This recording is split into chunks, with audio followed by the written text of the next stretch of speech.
என்னத்தை பற்றி பார்க்க போகிறோம் அப்படின்னு சொன்னால், பிரபஞ்சன் என்னும் புனைப்பெயரில் சாரங்கபாணி வைத்தியலிங்கம் அப்படின்னு ஒருத்தர் இருந்தார்.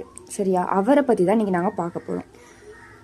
பிரெஞ்சியர் ஆண்ட புதுச்சேரியில் இவர் 27ஆம் தேதி 4ஆம் மாதம் 1945 இவர் பிறந்திருக்கிறாரு.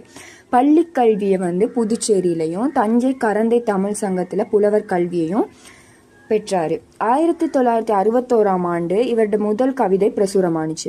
2017 ஆண்டு வரைக்கும் அவர் எழுதின கதைகள் எல்லாத்துலேயுமே எழுத்துலகில் பிரபஞ்சன் 55 அப்படின்னு சொல்லிட்டு இவரோட புகழுக்கு அவங்களோட வாசகர்கள் இருப்பாங்க தானே, அவங்க ஒரு நிகழ்வை முன்னெடுத்தாங்க. அந்த நிகழ்வில் சிறப்பு பதிப்பாக டிஸ்கவரி பதிப்பகம் அப்படின்னு சொல்லிட்டு ஒரு புக்கை வெளியிட்டாங்க. அது 3 பெரும் தொகுதிகளாக அது வெளியிடப்பட்டுருந்துச்சு.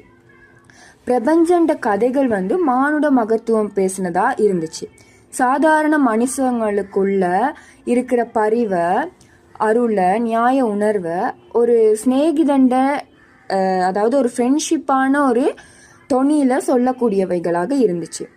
ஊற்று நீள் போல கனிந்த சந்தர்ப்பங்களில் வெளிப்படுற மனிதர்களோட அரிய மானுட தருணங்களை இனம் கண்டு கலாபூர்வமாக விளம்புபவையாக இருந்துச்சு. பகை, வெறுப்பு, துவேஷம் இது எதுவுமே இல்லாத ஒரு மனசு கொண்ட ஒரு ஈர தமிழ் கதை சொல்லியான பிரபஞ்சனாகத்தான் அவர் இருந்திருக்கிறாரு. தண்ட காலத்து புனைவை செழுமைப்படுத்திய ஒரு எழுத்தாளராக இவர் இருந்திருக்கிறாரு. அது மட்டும் இல்லாமல் வரலாற்று நாவல் துறைகளில் ஒரு புதிய பாதை வகுத்தவராகவும் இருந்திருக்கிறாரு. கட்டுரைகள், நாடகங்கள் இப்படிங்கிற சமூக இலக்கிய துறைகளை தொடர்ந்து இயங்கியிருக்கிறாரு. தமிழ் பொக்கிஷங்களால் பாதுகாக்கப்பட வேண்டிய இலக்கியத்தில் படைப்புகளை தந்த பிரபஞ்சன்கிறவர் 2018ஆம் ஆண்டு 21ஆம் தேதி மறைஞ்சிட்டாரு. இதுதான் இவரை பற்றின ஒரு டிஸ்கிரிப்ஷனாக